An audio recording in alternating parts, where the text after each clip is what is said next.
It's Ghana month, and what better way to start our series of Ghana foods with this very simple but delicious Abɛnkatekonto. I'll call it a medley of palm nut, groundnut, and Kontomire. You do not want to miss this very nutritious Ghanaian soup. Very authentic, so stay with me and let's do this.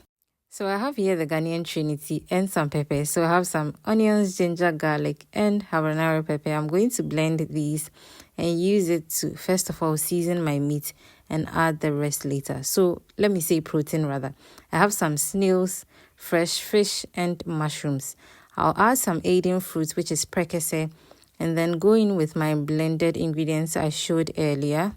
So I know I already pointed out that this is going to be authentic Ghanaian taste. So I'm not going to be adding any artificial seasoning, but just salt and the prekese is good for this soup, okay?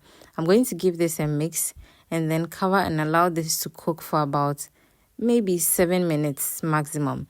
And then I'll go in to check on it, give it a mix because I know that the salt and everything hasn't penetrated into the protein very well as at now, and then I'll give it a cover and give it about 3 minutes and then go in again.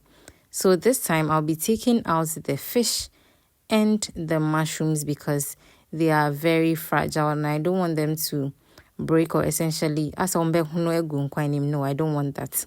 So I'm going to take them out and then allow the soup base to continue cooking. But I'm leaving the shrimps as you can see. As you can see at this point, I'm adding the groundnut paste or peanut butter.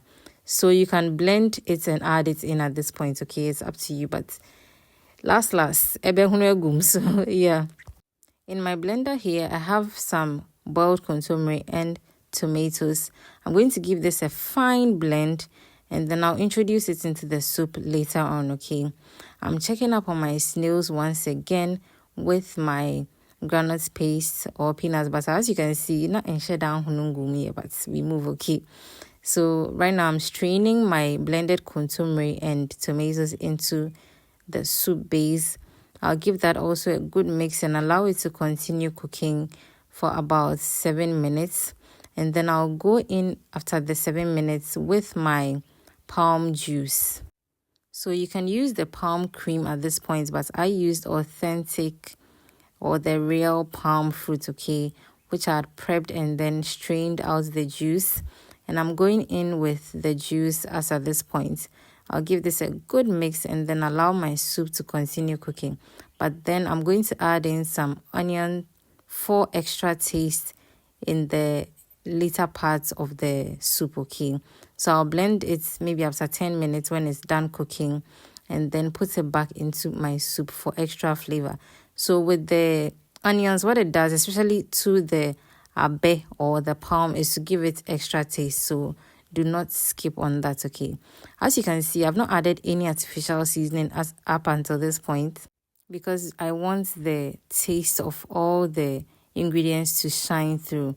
I mean, before these recent times, our forefathers or our elderly men and women, they used to add too much artificial seasoning to their soups and stews, okay? But they still tasted delicious, okay?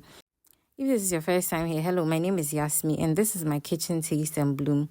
Please consider subscribing and joining this amazing blooming family. And if you're a returning subscriber, thank you so much for coming back to watch me. So 30 minutes afterwards, our soup is ready. At this point, my fire was off, so yeah, that's why you don't see the soup boiling, but this deliciousness was so good, okay? I hope you give this medley of soups, I would say Ghanaian soups, a try. I enjoyed this with some omutu or rice balls, but let me know what you usually enjoy this particular soup with. Please give me a thumbs up on the video, leave a comment down below, share when you're done watching. And until we meet again in another video, please don't forget to keep blooming.